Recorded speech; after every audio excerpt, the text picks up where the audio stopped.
Бірінші мәтін. Тыңдаңыз.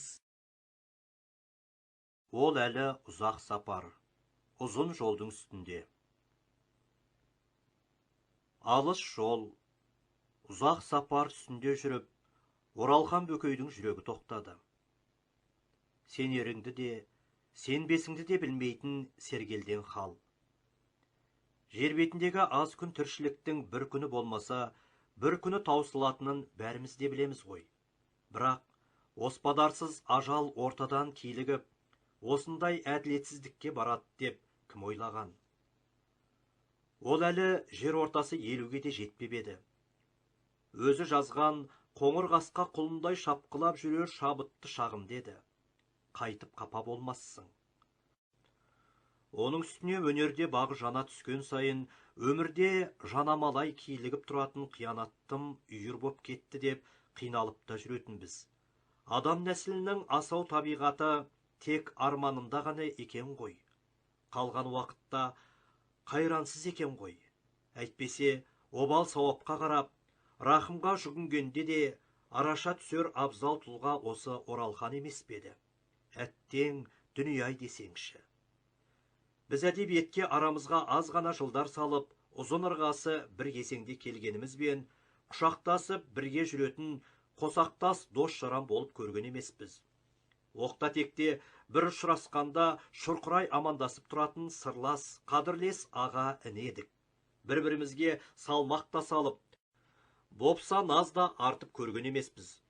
Қайдасын қасқа құлыным атты кітабы шыққанда өз емес, журнал редакциясы қолқа салып өз пікірімді айтып едім. Өкшелес келе жатқан інімнің кісі қызғарлық та, қызғанарлық та кесе талантына бас ие отырып, әділ бағалауға тырысқанмын.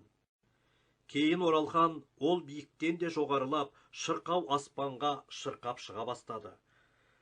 Қазір тоқырау деп аталатын кезеңде талайдың аузы батып айта қоймаған ащы шындықтарға да алдымен батыл еткендіктердің бірі де Оралхан еді.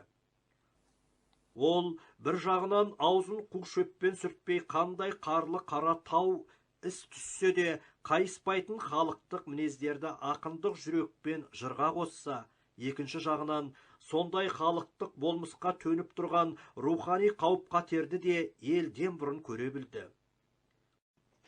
Қиян даламыздың қиыр-қиырында болып жатқан қиянат пен қияметті тек өзіміз байбаламдап, өзіміз баурап қана қоймайтындай, күллі арла адамзаттың ақылын ойластыратындай қып, терең де шебер жеткіз алды.